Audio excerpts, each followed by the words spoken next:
Good morning, class 5th. Welcome to your English grammars class. Students, we'll start chapter 14, prepositions from your English grammars book. Prepositions, बच्चों, जैसे आप sentences देख रहे हैं ये वाले, we are going to school, the moon is shining in the sky, we travel by car, the boy is hiding behind the curtain. It means यहाँ पर कुछ आपको वर्ड्स दिए हुए हैं जो कि ब्लू कलर से हाईलाइटेड हैं, जैसे यहाँ पर टू है, ये इन है, ये बाय है और ये बिहाइंड है। तो ये सेंटेंसेस, ये वर्ड्स जो हैं ये क्या हैं बच्चों? These are prepositions. तो प्रपोजिशंस क्या है? ये हमेशा नाउन या प्रोनाउन से पहले लगाते हैं। जैसे टू है, स्कूल है, स्कूल क्या है? नाउन, तो नाउन से पहले टू लगाया है। स्काई क्या है? नाउन, उससे पहले इन लगाया है। कार क्या है? नाउन है। तो हमेशा नाउन या प्रोनाउन से पहले यूज किए जाते हैं प्रपोजिशंस। और ये क्या करते हैं? They show the relation between a noun pronoun with some other words in the sentence. और नाउन या प्रोनाउन का किसी दूसरे अन्य शब्दों के साथ क्या रिलेशन है सेंटेंस में, वो बताते हैं। ठीक है, तो जैसे अब हम बात करते हैं प्रपोजिशंस के यूजेस ऑफ प्रपोजिशंस, मतलब कौन कौन से यूज होते हैं। जैसे कि prepositions of time and date, time और डेट के लिए जो प्रपोजिशंस यूज किए जाते हैं, जैसे एट है। ठीक है, जैसे अगर हम कोई समय बता रहे हैं कि पर्टिकुलर किस टाइम पर, 2 बजे, 4 बजे, 6 बजे, 8 बजे, तो हमेशा एट लगाएंगे उससे पहले। ठीक है, जैसे शाम का समय बता रहे हैं, एट डाउन, उससे पहले एट बेड टाइम। ठीक है, at dinner, at noon, at night, यहाँ पर हमेशा एट का यूज़ होगा समय के लिए। लेकिन अगर हम मॉर्निंग की बात करेंगे तो मॉर्निंग के लिए इन आएगा, ना कि एट आएगा। ये चीज़ें आपको बच्चों याद करनी पड़ेंगी। ठीक है, इसके अलावा ऑन प्रपोजिशन है, जैसे ऑन मे 4, यानी कि पर्टिकुलर किसी डे के लिए। और ऑन संडे, ऑन दिवाली, किसी ओकेज़न के लिए, ऑन क्रिसमस। ठीक है, अब इनका कहाँ यूज़ होता है? इन मे। अभी हमने यहाँ पर ऑन में, यहाँ पर इन में। तो ऑन मे 4, केवल 4 मई की बात हो रही है, लेकिन यहाँ पर इन मे में कभी भी। इन 2010, इन विंटर सीजन के लिए यहाँ पर इन यूज़ होता है। इन एन आवर, यानी कि 1 घंटे में। इन 4 days, इन द मॉर्निंग। यहाँ पर नाइट के लिए हमेशा एट लगता है बच्चों, और मॉर्निंग में हमेशा इन होता है। ये चीज़ आप याद रखेंगे। अब है सिंस में, सिंस मॉर्निंग। बच्चों सिंस और फॉर दोनों ही समय के लिए यूज़ किए जाते हैं, लेकिन दोनों में डिफरेंस क्या है कि जो सिंस है ये पॉइंट ऑफ टाइम के लिए यूज़ किया जाता है, और जो फॉर है ये पीरियड ऑफ टाइम के लिए। देखिए, सिंस है जैसे पॉइंट ऑफ टाइम, किसी पर्टिकुलर एक टाइम की बात की हुई है कि उस समय से।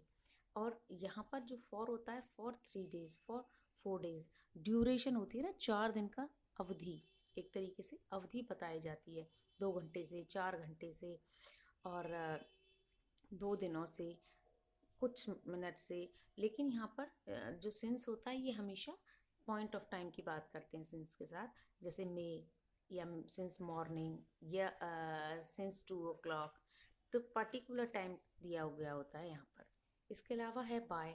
बाय का मतलब है जैसे जैसे मंथ के लिए, by May, by the end of year, by 4 o'clock, मतलब कितने बजे तक, इस साल के अंत तक। ठीक है, बिफोर आफ्टर, बिफोर का मतलब पहले, आफ्टर का मतलब बाद में। और इसके अलावा जैसे अनटिल है, टिल है, टुमारो है, वो सॉरी थ्रू आउट है, ये सभी भी टाइम के लिए यूज़ किए जाते हैं। जैसे अब इनके सेंटेंसेस देखिए, we came at 9 in the morning, यानी कि हम सुबह 9 बजे आए। तो 9 किसके टाइम के लिए क्या लगाया है? 9। और मॉर्निंग के लिए इन लगाया। We will return on Sunday और बाय मंडे, हम संडे को लौटेंगे या मंडे तक लौटेंगे। ठीक है, इसमें wait here until his return before 8 o'clock, उसके आने से पहले यहाँ पर 8 बजे तक इंतज़ार करो। ठीक है, तो ये आपके जो प्रोनाउन थे, ये आपको कौन से वाले बताए थे बच्चों? ये आपको बताए थे हमने pronoun of, oh sorry, prepositions of time and date. इसके अलावा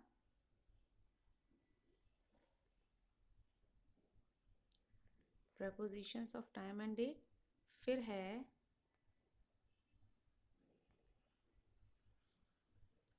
प्रपोजिशंस ऑफ प्लेस। ठीक है, प्रपोजिशंस ऑफ प्लेस यानी कि स्थान के लिए जो यूज़ किए जाते हैं। अब जैसे इन है, ठीक है, इन है, इन है, इनटू है। अब मैं आपको इन और इनटू में डिफरेंस बता दूं। इन और इनटू में क्या डिफरेंस होता है कि जैसे इन का मतलब कोई चीज़ जैसे किसी में है, जैसे फ्रूट्स इन द बास्केट। और इनटू का मतलब, या फिर इन का मतलब इन, जैसे in the room, in the school, in the sky, ठीक है, in the car, in the cup, in cup, इस तरीके से। और इनटू का मतलब जब कोई चीज़ किसी चीज़ के अंदर चली जाती है। अब आपको दो एग्जांपल बताती हूँ, देखो। जैसे we are swimming in the river, आप नदी में तैर रहे हैं। लेकिन जब आप बात करेंगे जंप करने की, आई जम्प्ड इनटू द रिवर, तो जब आप किसी चीज़ की नदी के अंदर जाते हैं ना, जंप लगाते हैं, तो जब नदी में हम जंप करेंगे तो नदी के अंदर चले जाएंगे ना। तो दैट्स वाई इनटू यूज़ करते हैं। अब जैसे कुएं में कोई चीज़ डाल रहे हैं तो उसके लिए भी इनटू यूज़ होगा। नदी में कोई चीज़ डाल रहे हैं तो उसके लिए भी इनटू यूज़ होगा। तो ये डिफरेंस होता है। इसके अलावा देखिए, अप है, अपॉन है, बिफोर है, बिलो है, ओवर है, अंडर है, ठीक है, और बिसाइड है, बिहाइंड, अगेंस्ट, अक्रॉस, अलोंग, ये सभी क्या हैं? Propositions of place. आपको इन्हें याद करना होगा। इसके अलावा देखिए, प्रपोजिशंस ऑफ मैनर, कोई भी काम किस ढंग से हो रहा है उसके लिए बताने के लिए, जैसे बाय क्रॉलिंग, ठीक है, by dying, by inches, with, ये जो है प्रपोजिशंस ऑफ मैनर बाय और विद होते हैं। इसके अलावा ये हैं some other prepositions. Prepositions and travel and movement, travel के लिए ये कोई भी इधर से उधर मूवमेंट करने के लिए हम क्या यूज़ करते हैं? बाय। जैसे ट्रेवल बाय बस, कार, ट्रेन। आप जब कहीं सफ़र करके जाते हैं तो जो व्हीकल आप यूज़ कर रहे हैं उसके लिए बाय लगाएंगे। लेकिन आप बताएंगे कि अगर आप, जैसे कि मैं कार में बैठा हूँ तो I am sitting in the car, इस तरीके से इन और बाय का यूज़ होता है, ठीक है। और कॉज और पर्पस के लिए, जैसे ऑफ लगता है, डाइड ऑफ डेंगू। कोई बीमारी से जब कोई पीड़ित होता है तो वहाँ पर फ्रॉम लगाते हैं, जैसे he is suffering from fever, he is suffering from cough. लेकिन अगर किसी बीमारी से किसी की डेथ हो जाती है तो वहाँ पर उसके लिए ऑफ यूज़ करते हैं, जैसे he died of cancer, he died of dengue, इस तरीके से। तो ये फॉर्म और ऑफ का डिफरेंस है।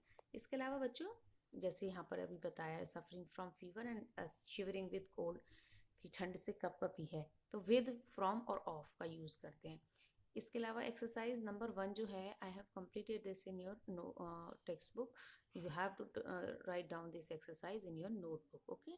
इसके अलावा बच्चों, कुछ प्रपोजिशंस होते हैं जैसे एट और एन, ये सब मैंने आपको पीछे ही बता दिया है। जैसे कि एट कहाँ पर यूज़ होता है? अगर आप बात करते हैं आई लिव इन मथुरा, ठीक है, आई लिव इन मथुरा, वहाँ पर तो आप लिव लगाएंगे। लेकिन अगर आप बात करेंगे कि आप पर्टिकुलर अपनी कॉलोनी की, अपनी लोकेशन की बात करेंगे, तो वहाँ पर एट यूज़ होगा। ये चीज़ ठीक है, ये चीज़ समझ में आई। We arrive at the 8 o'clock in the morning.